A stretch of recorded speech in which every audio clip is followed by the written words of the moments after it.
Next question, and again, there was a lot of them this week. I don't know what the heck happened. How are lawsuits handled in bankruptcy? Excellent question. It doesn't say whether the person's being sued or the person's suing somebody else. But let's just take two different types of lawsuits, and we'll run it through the system. Maybe we'll take three.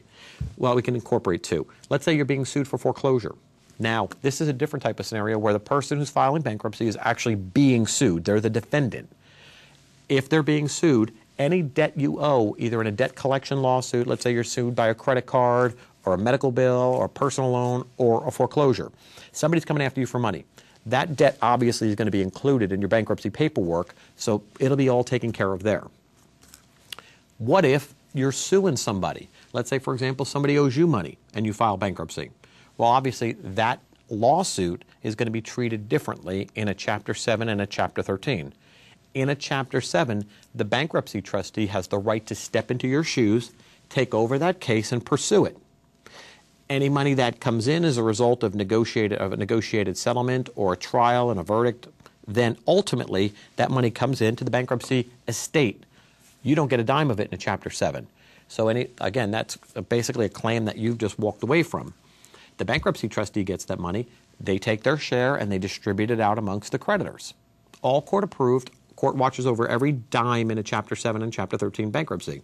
So there's no hanky-panky or anything like that, except for the fact that when you have that cause of action or that right to go out and sue somebody to get money in, you're going to lose it in a Chapter 7. What happens in a Chapter 13? Chapter 13 is a little bit different. In a Chapter 13, it's also an account receivable, but the bankruptcy trustee is not going to pursue that matter on your behalf. What's going to happen is they're going to tell you to go out and pursue it.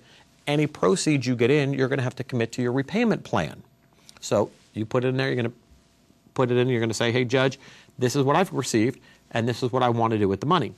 Then you go to the court and ask for approval of the settlement, and if there's any way possible that you can keep some of that money, the judge will think about it and give you his decision. Where this happens a lot is personal injury cases. Let's say I'm handling a personal injury for a client, and they've got to file bankruptcy, and they decide, hey, I'm going to file Chapter 13. Well, obviously, I'm going to go out and try to get the most amount of money I can for that client. At the same point in time, I know that they've got an obligation to the bankruptcy court to report the settlement, get the settlement approved by the bankruptcy judge, and then, of course, the bankruptcy trustee, this person, and the judge are going to have to decide if the debtor is allowed to keep any of the settlement proceeds. So that's something that we work very closely with our clients with.